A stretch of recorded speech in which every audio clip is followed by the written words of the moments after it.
Hey guys, and welcome back to AMC Movie Talk for movie fans. I'm your host, Erin Darling, and thanks for tuning in to the show where we give you the latest movie news and insight into what it all means.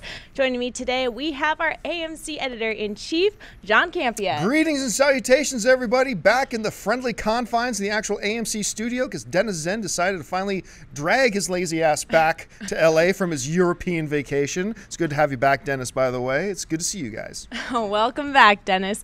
And also, we have a regular on our show, a friend and one of our fan favorites, the lovely and amazing and talented director of Metalocalypse, Mr. Jon Schnepp. Hey, what's going on? Dennis, welcome back. Happy to be back in the studio. Hey, folks, listen, before we get rolling into the movie news, a big announcement to let you guys know. Now, every once in a while, we like to give some things away, whether it's a hoodie, some tickets, some posters, whatever. We got something that Hunger Game fans are going to love. We have a contest going on right now, a giveaway, if you will. We are giving away, hold on to your seats, 2 passes to the world premiere of the upcoming new Hunger Games film. 2 passes to the world premiere. You will be there at the world premiere where the whole cast will be. It's going to be a glitzy and glamoury event. And now you're thinking to yourself, that's awesome, but I live in Idaho. It's going to be a long drive to get to LA for the world premiere. Fear not. Winners of our giveaway are also going to get airfare to fly to LA, and we will put you up in a hotel as well. This is a huge giveaway we're doing. We're very excited about it. Once again, 2 passes to the world premiere of Hunger Games. We're going to fly to LA, put you up in a hotel. It's going to be one of the best experiences for a Hunger Games fan's life. So listen, we're going to put a link in the description where you can go and get all the information on the giveaway, how you can enter, and how you can position yourself to win this. We're really excited about it. So make sure you look down in the description for the link to how you can enter this Hunger Games giveaway. Fantastic. That's exciting. It is. That's a good one. Normally they're like airfare and hotel accommodations not included. When you see the little fine print, this is totally included. This is AMC Movie Talk has you covered. This is included. All right, let's go on. All right, let's get started with the news. So as most of you know, the new Star Wars Episode 7 will hit AMC theaters in 2015. The plan from Disney seems to be Episode 7 in 2015, 8 in 2017, and Episode 9 in 2019, with individual spin-off movies in the in-between years of 2016, 2018, and 2020. This week, Disney CFO Jay Rasulo described the spin-off movies as origin stories, suggesting that some of the planned features may provide insight into how fan-favorite characters began their adventures a long time ago in a galaxy far, far away. It's been long rumored that the first film in 2016 would revolve around either Han Solo or Yoda. So, John, what do you think of all of these spin-off movies, and what do you think about the origin stories that we might get? You know, I'm torn because on one hand, I love the strategy. The ongoing main story, episodes 7, 8, and 9, having those every 2 years, which is great, by the way. I'm so glad they're doing them every 2 instead of every 3. Mm-hmm. And then having spin-off individual character movies in between those years. So we are literally getting a Star Wars movie every year. I love it. However, I am still not thrilled or sold on the idea of doing prequels in the off years. I don't care. Look, I love Han Solo. I don't need to see 19-year-old Han Solo or 22-year-old Han Solo. I don't need to see it. I don't want it. I love Yoda. I don't need to see the young, spry, gnome-looking Yoda as a youngster of just, 105 years old. I don't need to see that. The Star Wars universe is so big and so vast. There are thousands of stories you can tell while staying in the same timeline of episodes 7, 8, and 9. I'm like I said, I'm not a big fan of it. I'll give it a shot. I'll go into it with an open mind, and maybe it'll blow us away. Fingers crossed. But my initial reaction is, I don't like it. I just don't like it, even though I like the overall strategy. Schnepp, what do you think? I gotta say, I feel the opposite. I dig it because since we're already getting 7, 8, and 9, we're getting the forwards Star Wars and we're getting the backwards Star Wars. And if they do Han Solo, we can see the Kettle Run. We're the gonna Kessel get Run, yeah. The Kessel Run, sorry. I was like, Kettle Run? Kettle? We could see the Kettle Run, guys. Sounds anyway, like an Olympic event, yeah. you know? It's Han Solo lifting parsecs. And I'd love to see a little tiny baby Yoda. How cute would that be? Like Yoda and his other weird Yoda family. Like, how did he become all kung fu? It's like him with the metal brand, like, the training. I don't know. I'm down with it. And every year we'll know in 3 years. Yeah. I'll be like, look, we saw 2 of the forwards ones and 2 of the backwards ones. Maybe they'll change their whole thing. And now we're doing Boba Fett, like a whole bounty hunter's adventure, which could take place during The Empire Strikes Back. It's not necessarily a prequel, but it's like, hey, how did all those guys get together? You know, we already saw. You do raise a good point about we're getting our forward and then mixing in the back with it. It's a legitimate point. I'll concede the point. I'm still not happy, but I'll concede the point. I'm happy because I love a good origin story. I'm just a sucker for that, and I want to see a young Han Solo. And that's actually, now I think about it, a young Yoda would be amazing. What about a newborn baby? Smooth Yoda. Oh, my gosh. I can't even handle it. Give me baby powder. Me need. All right. Well, as we all know, Ben Affleck is playing the new Batman in the upcoming Batman Superman movie in 2015. This week, the Warner Brothers CEO gave us a little insight into Affleck's Batman, saying the following: "He will be tired and weary and seasoned and been doing it for a while." So, Schnepp, what do you think about seeing a tired and weary old Batman? You know, I read that everywhere online yesterday, and I think it got kind of pulled out of proportion there, you know? Like, it's like, I think the guy who was talking about a tired and weary Batman maybe said it the wrong way. Like, I think it's just like a little older, well-worn Batman, but not like a tired, oh, I'm sleepy, popping, you know, oh, I need these, constantly drinking coffee because I'm so tired, and, you know? It's just like I've been around the block Batman. It's kind of more the way I got what he was trying to say, but he just said it weird. Yeah. So everyone was like, what are you talking about, sleepy Batman? He's like, no, not really. Wait. Internet, everyone takes it, runs with it. So. Yeah, I don't. When they say that, I never get. I don't get the impression, and I agree with you, that they're talking about, okay, Superman, we got to go and protect M'Challa. Like, I don't think that's what's going to happen. I don't think we're going to see that kind of a Batman. But I do like the image he paints of a seasoned, weary. Like when he says weary, I don't think sleepy. I think of a war vet. Yeah, seasoned is the word he should have used. Has seen the weathered. crap. Weathered. Right? Who has seen the crap and has been through the crap. And I do like that picture, and I don't think it's that one extreme of a tired and sleepy and weary. So, I don't know if I can get up to fight crime today. That's not what I'm. That's cranky not the way and aged Batman. No, no. Yeah, I want to see a bitter Batman. How about that? Like, I think we will. I think we're gonna see a little bit. I think we're gonna see a bit of a bitter, maybe jaded, a little bit over it, like a little bit, you know. Maybe, but still badass. All right, folks, we reached that part of the show for buy and sell. Here's how this works. In front of her, Erin's got a few other items in the world of movie news. She's going to run them down. Then Schnepp and I are simply going to say whether we buy it or sell it. So, Erin, what do we have? Well, last week, Columbia Pictures and MGM released the first official trailer for the upcoming Robocop remake. And today we get our first look at the first official poster for the film.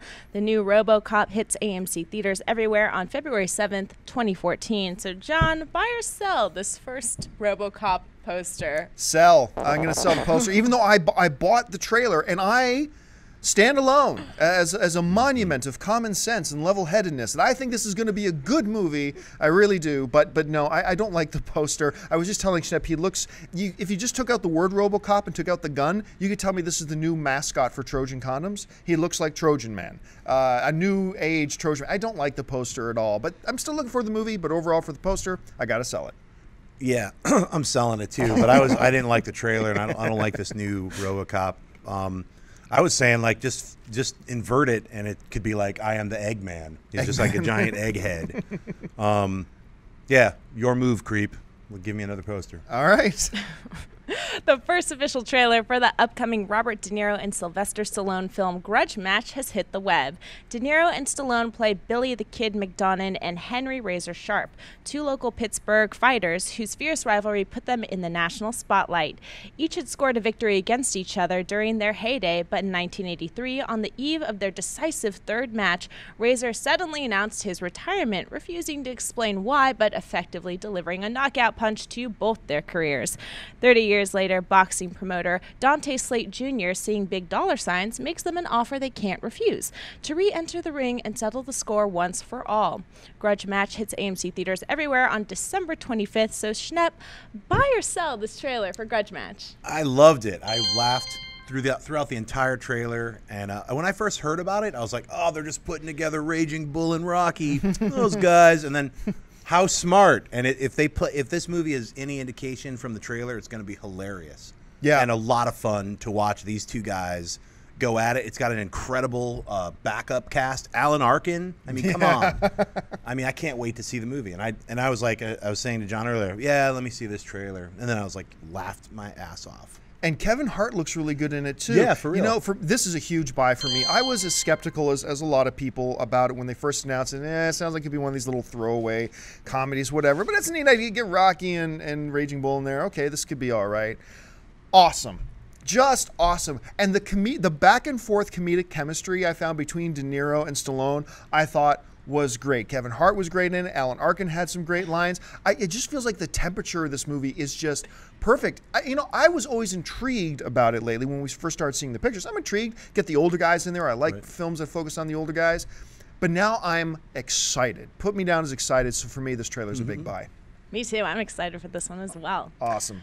Our final story is shooting has officially begun on the new live-action film Paddington, based on the beloved fictional character from children's literature created by Michael Bond in 1958.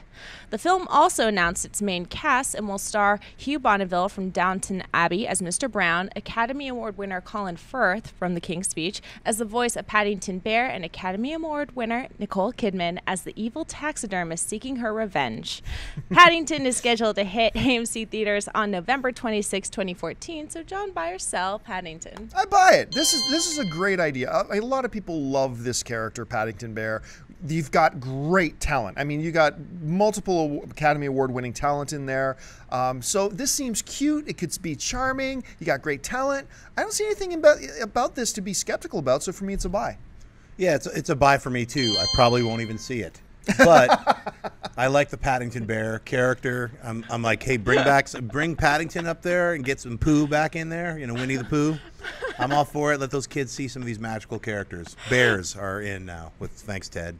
So. They had me at evil taxidermist. I mean, come on. Nicole Kidman, I love it. All right, folks, we've reached that part of the show for mailbag. Here's how this works. If you've got a topic or a question you'd like us to address on the show, you can email us anytime at amcmovietalk@gmail.com. Now, every day we take some time, take a couple questions out. Aaron's got a few messages pulled out of the mailbag. So, Aaron, what do we got? Our first question comes from Gerald Tualo. I hope that's how you pronounce your name. I'm sorry if I butchered it right there. Hello, friends of AMC. My name is Jerry T, and I love the show. The best part of my day is when you guys upload a new episode. Awesome. Now my question is, if you rubbed a movie genie magic lamp and the genie gave you guys 3 movie wishes, and don't cheat, John, only 3 this time. Cheat. What would your movie wishes be? My 3 wishes would be to have an Avengers, Spider-Man, X-Men crossover film, Bad Boys 3, and a Wonder Woman film. Thanks, and keep up the good work. Love this question. Actually, Schnepp came in, and the first thing we started talking about was, man, we love that one question. Yeah.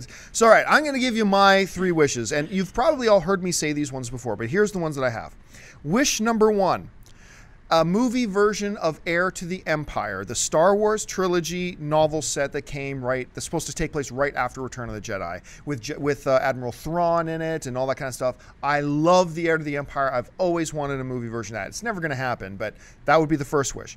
My second wish would be a sequel to the long undervalued, and most people have never seen it, Megaforce. The 1980s kind of G.I. Joe wannabe ripoff movie. Barry Bostwick. Ace says, life's like a wheel. It all comes around. It's so bad that is awesome. But my number 1 movie wish that I've always wanted, and I still hold out some hope for this, actually, that someday this may happen. I want a Mystery Men 2. I loved the Mystery Men. With Hank Azaria, Ben Stiller, Jeanine Garofalo. I mean, characters like the Shoveler, the Invisible Boy who can only turn invisible when nobody's watching him. Greg Kinnear. Pee Wee Herman. Greg Kinnear's Captain Amazing. Pee Wee Herman. Captain Amazing is one of my all-time favorite characters, by the way. I mean, the movie is gold. Jeffrey Rush is Casanova Frankenstein. Mm-hmm. Incredible. It was just awesome. This movie is hilarious. It's fun. It's a great kind of quip at the whole comic book genre and superhero films. It's wonderful. So those are my 3 wishes. Heir to the Empire movie, a sequel to Megaforce, and most importantly, a sequel to Mystery Men. How about you, Schnepp? Actually, let me just add on to your Mystery Man thing. It's the return of Captain Amazing. That's right. It would have to be the return. That's right. Do like the whole you missed the grim and gritty part. Here we go. Making fun of comics now. So that's a good one. Thank you. All right, my wish number 1 would be a Devil Dinosaur movie. starring Moon Boy. It's a Jack Kirby comic that came out in the 80s. It's like it takes place in the Paleolithic Jurassic area. Right now, Dennis is frantically figuring out how he's going to find a picture of this. Oh, you'll find it. He's a giant red dinosaur. That's why they called him Devil Dinosaur, and a bunch of ape characters. Moon Boy. Obviously, you know, we're saying, you know, we're bending evolution, so to speak, and putting these guys together. But there was also aliens and crazy robots that they fought. So that would be an incredible series. Marvel, get on it. Number 2, DC, get on New Gods, another Jack Kirby creation from the 80s. That's where Darkseid came from. So there's so many amazing characters that I would love to see brought to life in a live-action movie. Mr. Miracle, you have Orion. Right. I mean, there's a lot of characters, and it's actually like the first Star Wars before Star Wars came out. It's, you know, the father fighting, the son fighting his father. All these themes that are kind of in Star Wars were first in New Gods. And speaking of Star Wars, I'm not going to riff off you, but my thing was like, I'd like to see all three of these new Star Wars movies tomorrow. Because it's a wish, and I'm like, none of this stuff is realistic. So if I could wish right now, I'd be like, let me watch all 3 of those, plus the backwards one. Let me see all 6. Right now. I will take the power in my Megaforce wish and add it to your power for your seeing all 3 new Star Wars movies tomorrow. I'll add it to yours. And then I will take my wishing power and add the book version of Splinter of the Mind's Eye, the very first Star Wars sequel that Alan Dean Foster wrote. I read that as a kid, and it blew my mind. And it was like, it's like a Star Wars Elseworlds type of a thing, because they went ahead and did Empire Strikes Back, which changed a lot of things. But if you've never read Splinter of the Mind's Eye, it's incredible. And I would love for them to either do an animated movie adaptation or a live action. It's just a great, great book. So, Aaron, if you had one movie wish. One? Okay, give us a couple. I only get one? Okay. She gets 3? Come on. We'll give you 3, too. What would your movie wishes be? Well, a lot of people know what they would be, but first one's Deadpool. I really want a Deadpool movie. The second one being a young Han Solo spinoff. I want that to happen. And third one, I really want to see A Land Before Time 17, because we don't have enough of them. Just kidding. We were talking the other day. Where is Land Before Time 17? Yeah. Because I have the other 16 of them, and I'm just waiting. Just waiting, collecting. Need to finish that. No, I want to be Emma Frost. Put me in the next X-Men movie as Emma Frost. Okay, so we're gonna have DC Marvel crossover where we're gonna have Chris Lee Kennedy as Wonder Woman and Aaron Darling as Emma Frost. There you go, studios. You're welcome. Make it happen. Aaron Darling will be wearing a cosplay version of Emma Frost for the next month here on There you AMC. go. I did it at Comic-Con. I'll do it again. This is my campaign. Bryan Singer. Let's make it happen. I'm dressing up as MODOK. I'm going to vie for the role of MODOK. I can detach my head and make it this giant and have a little baby on it and stuff float around. Perfect. All right, let's move on. All right. Our next question comes from Phil W., who writes in to say, hello, AMC Movie Talk. You guys are great. I was wondering if you think we'll see Khan again in Star Trek movies. I really hope so. Thanks. One of the problems I think a lot of movies, comic book movies too, suffer from is that they introduce great villains and then kill them off in the first movie they're in, and basically neutering yourself moving forward. Christopher Nolan, I think for that reason, did not kill the Joker in The Dark Knight, which was a really good move, and also why I think J.J. Abrams did not kill Khan, spoiler, did not kill Khan at the end of Star Trek 2. And I think that's a really key element. Yeah, I think we're going to see him again. I think they'd be foolish not to mine that treasure trove again.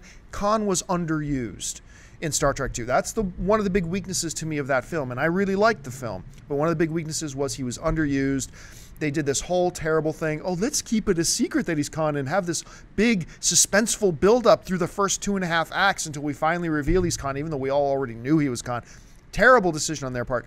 But it was good that they didn't kill him. I do think they're going to use him again. They'd be kind of silly not to. What do you think, Schnepp?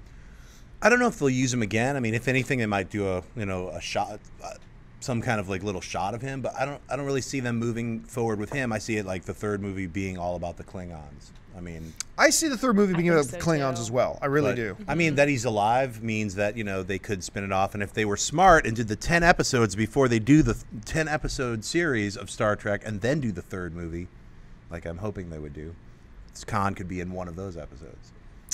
I don't think it's going to happen. I know it's not going to happen. No. That's my wish. Can I people kinda retract one of stopped my other watching. wishes and make that my that's my fourth That's a good wish? one. is a Star Trek series before they make Star Trek the third movie. I mean, Cumberbatch is so busy, too. He has so He's much on his really plate. busy. He's in contention for all of these roles right now. I don't know if they'll be able to Can make I it just say, happen, why is it but- always three wishes? Why can't it be 8 wishes? Because that's the classic. I know, the but let's classic break is it. 3. Let's do some new stuff okay, now. fine. I From want now 9 on, wishes. 16 wishes. 16 is even 16 better. wishes from now on. That's why one of your wishes has to be to get 8 wishes. All right. 8 more I wishes. mean, it didn't work in Aladdin, but Right. whatever. 16 wishes instead of 16 candles. That's a movie right there. Get on it, you young adult screenwriters. 16 wishes, starring the Wishmaster. All right, let's get on to the last question. Our next question comes from Josh, who writes in and says, "My question is, will there be less promotion for Godzilla since Legendary and Warner Brothers are no longer partners? Will this affect the success for Godzilla?" Not at all. Not in the least. Legendary, in their partnership and working with a lot of studios work together. Do some, production studios then work with bigger studios who handle the distribution and stuff like that. And lots of these relationships exist in Hollywood. The separation of the working relationship between Legendary and Warner Bros. Is going to have absolutely less than zero effect on this movie. I don't think Legendary was ever really involved in the distribution angle of it or the marketing anyway. So this is going to have less than a zero effect. Now, some people have written to me as well, say, hey, now that Legendary and Warner Brothers, you think that's going to turn some people off of going to see it? Nobody cares. Nobody cares. I guarantee you go into a room of 1,000 Lord of the Rings fans and ask them, hey, what studio was behind Lord of the Rings? I guarantee you 90% of them wouldn't be able to tell you. Nobody cares about what studios. Now, nerds like us, we care because this is, the circles we travel in, but the vast majority of the people simply do not care. So, no, I really don't think that this is going to affect it at all. What about you, Schnepp? New Line Studios, Lord of the Rings. Yeah, I don't think it'll affect it at all.